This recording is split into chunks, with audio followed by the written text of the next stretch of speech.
ഇനി ഞങ്ങളുടെ വർക്ക് മല്ലി കഴുകണമെങ്കിൽ കേട്ടോ.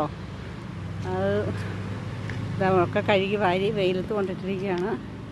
ഇത് നന്നായി ഉണങ്ങിയതിന് ശേഷം റോസ്റ്ററിൽ വറുക്കും. കറിവേപ്പിലൊക്കെ ഇട്ട് വറുത്തിട്ട് പൊടിച്ചാണ് കൊടുക്കുന്നത്. അപ്പോൾ ഇതിന് ഉണങ്ങട്ടെ. ഇത് നമ്മളൊക്കെ വറുത്ത് വെച്ചിട്ടുണ്ട് കേട്ടോ. അതിനിത് പൊടിച്ചിട്ട് ഇതാ മല്ലിയൊക്കെ വറുത്ത് പൊടിച്ചിരുന്നു. ഇത് വീഡിയോയിലായിട്ടാട്ടെ ഇങ്ങനെ കളർ തോന്നാത്ത, നല്ല കളറുണ്ട്. വീഡിയോയുടെ ഇതുകൊണ്ടാണ് തോന്നി കളർ തോന്നിക്കാത്തത്. അപ്പോൾ ഇതൊക്കെ പാക്ക് ചെയ്ത് വെച്ചിട്ടുണ്ട്. അപ്പോൾ ആവശ്യമുള്ളവർ നമ്മളെ കോൺടാക്റ്റ് ചെയ്യുക. Phone number വീഡിയോയിലുണ്ട്. മല്ലിയിൽ ഒരു മിക്സും ഇല്ല കേട്ടോ. ഏറ്റവും ക്വാളിറ്റിയുള്ള മല്ലിയാണ് നമ്മൾ എടുത്തിരിക്കുന്നത്. അല്ലാതെ മാർക്കറ്റിൽ വരുന്ന പോലെ വേറെ യാതൊരു മിക്സുകളും ഒന്നുമില്ല. ഒന്നും ഉപയോഗിച്ച് നോക്കുന്നവർക്കറിയാം. അപ്പോൾ 100% മല്ലി മാത്രമാണ്, ഏറ്റവും ഫസ്റ്റ് ക്വാളിറ്റി മല്ലിയാണ് നമ്മൾ എടുക്കുന്നത്.